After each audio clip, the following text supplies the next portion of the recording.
କହୁଛନ୍ତି ଗଧ ବୁଦ୍ଧି ଟିକେ ଖର୍ଚ୍ଚ କର। ହଉ ସେ ଯାହା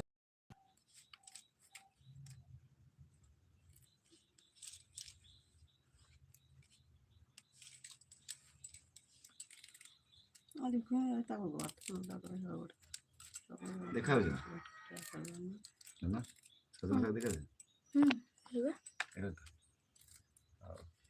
ଆଉ ସେ ଖାଲି ଶାଗ ଦେଖାଯାଉଛି।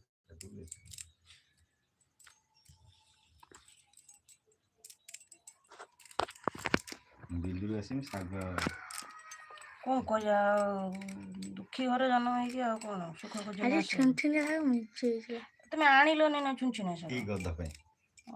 ମୁଁ କହିନି ନେଇ ଚାଲ ବାପା ନେଇଯିବା, କହିଲା ନା ମମି ଆସିଥିଲା ଯଦି ତୋଳି ନେଇଯାଇଥାନ୍ତି। କାଇଁ ମମିର ହାତ ଅଛି ତମର ସବୁ ହାତ ନାହିଁ। ମମି ବୋଧେ ଚାଲ ତୋଳି ନେଇଯିବା ମମି ବୋଧେ ଏକୁଟିଆ ଖାଇଦଉଛି ଆଉ ତମେ କି ବାର ଆଜି? ରବିବାର ଅଛି।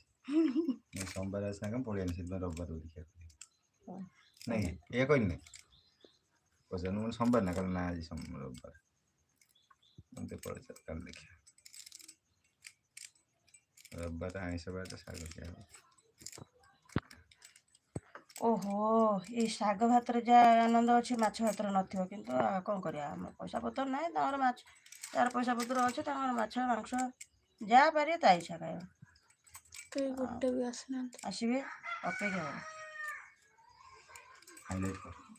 ସମୟ